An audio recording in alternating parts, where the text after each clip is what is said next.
Hello, I'm Eli Wallensine, the chef owner here at the Creekside Supper Club, which is a Wisconsin-style supper club in the heart of Minneapolis. We've been open about 5 years now. I was born in River Falls, Wisconsin. I grew up right on the border, though, of Wisconsin and Minnesota. I grew up in a small town, a farming community. Back then, in the 80s and 90s, we had a lot of supper clubs, and remember growing up, going to a lot of supper clubs and celebrating different events there. As I got into my teens and I looked for a job, I first started working at supper clubs. It's been my only job in restaurants my whole career. I've never had a job outside of them, and it all started dropping cheese curds in a deep fryer in the Copper Kettle in River Falls, Wisconsin. Popovers. Popovers are unique to supper clubs, in my opinion. They add a lot to the menu because they're kind of difficult. The batter has to be the right consistency. The ovens have to be the right temperature. You have to have the right pan so that these popovers can jump up and spill out.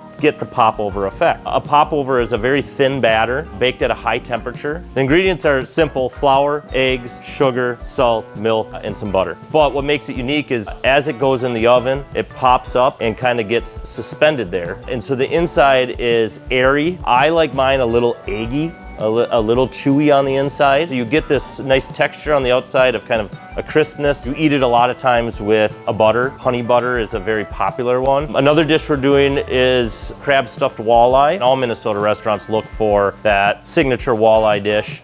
For us in Minnesota, can be thought of as kind of a little bit celebratory, a little bit of a bigger deal. We start with a raw piece of walleye, kind of stuff it with that crab stuffing. We then bread it with some panko breading. We put that in the oven and bake it until it's nice and bubbly and crisp. We end up serving it with some rich butter sauce, a beurre blanc, which is just reduced white wine that you then whisk butter into to create an emulsion. Some lemon in there to give it some acidity. Poured over the walleye with that crab breading, it creates a very rich dish. We do shred some carrots, parsley, a little vinegar and oil in there, kind of have a contrast with that rich walleye and some more acidic shredded carrot. Well, this opened in 2021. It started with this building being available. I saw the great bones of a supper club. It's rather cavernous. To me, that screams supper club. I grew up where supper clubs were darker and dimmer. So the decorations, a lot of them came from people we knew. There's a deer head taxidermy over the bar. It was my father-in-law's. Many of the items came from another owner's cabin that he grew up in. The supper clubs really came from more of a rural, kind of connected to outdoor area, so you always saw a lot of antlers and stuffed fish and art that kind of felt like your grandma and grandpa's basement. And we added the water fountain in here. Growing up and going to supper clubs, a lot of times you were going with family, with your grandparents. The adults were talking. There was usually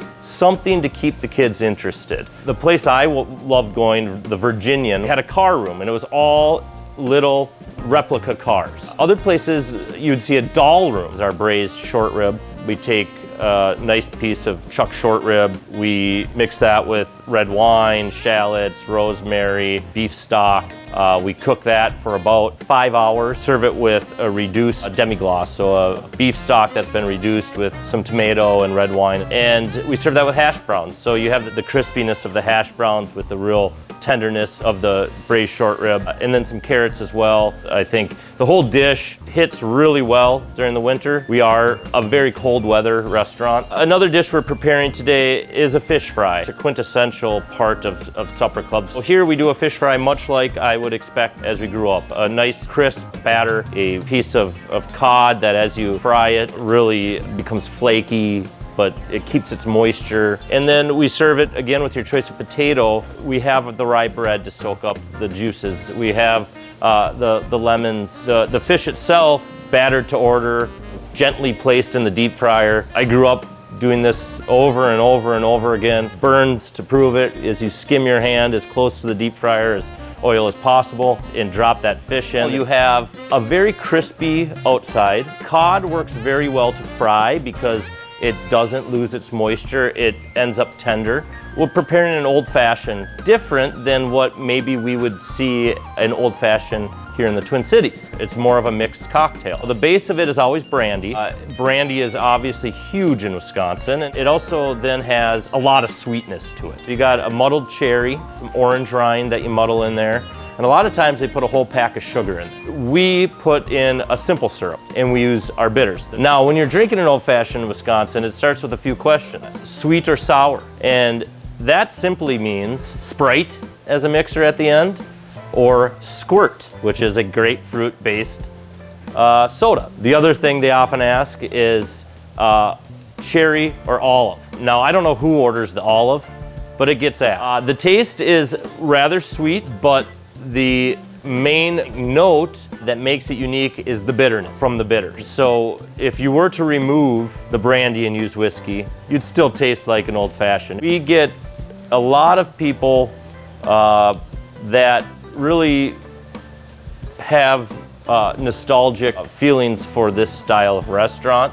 In the 80s, 90s, every town had their unique supper club. You know, we've seen through the last couple decades, supper clubs kind of evaporate a bit. And supper clubs started looking like the old way of dining, and maybe not hip, maybe not the cool thing, because that's what Grandma and Grandpa did. Although not the modern hip version of restaurant dining, we have our own hipness and we have our own kind of quirkiness, and it's kind of a return, I think, to what they perceive as a simpler way of dining, a simpler time, and maybe a small town feel. You can crave that when you're always in such a large urban area.